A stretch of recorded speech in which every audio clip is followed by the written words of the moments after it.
It turns a complex and serious surgery into a safe and simple procedure.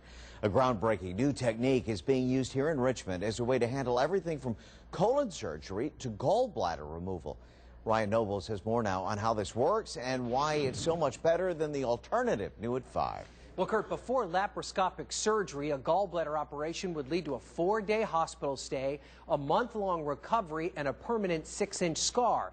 Now, it's hard to believe that you could improve on something that eliminated all those problems, but doctors have, and the procedure is happening right now in Richmond.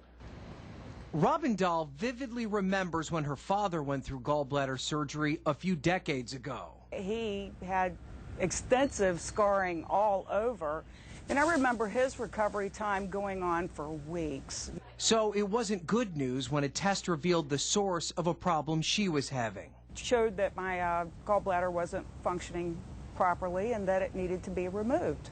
Robin was referred to Dr. William Kelley at Henrico Doctors Hospital, who is one of the few surgeons in Richmond pioneering a way to remove a gallbladder that was much different from her father's experience. Instead of using multiple punctures through the skin of the patient, we're doing it all through the navel, which is a natural scar.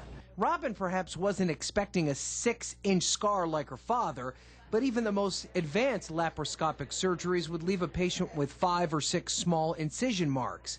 A month later, there is nothing to indicate that her gallbladder was even removed. There's no evidence that I've had any surgery. Instead of getting into the body through multiple small incisions, doctors now push all of their tools through the patient's belly button.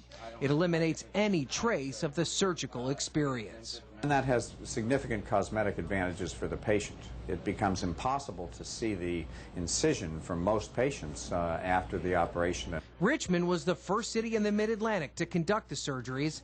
Dr. Kelley is now training his colleagues in the area, hoping that more will offer the service to patients in Richmond. And gallbladder removal is not the only procedure that the naval surgery technique can be used for. It can also help patients in need of colon or intestine removal, as well as many different gynecological issues. I'm Ryan Nobles for NBC 12. Well, it turns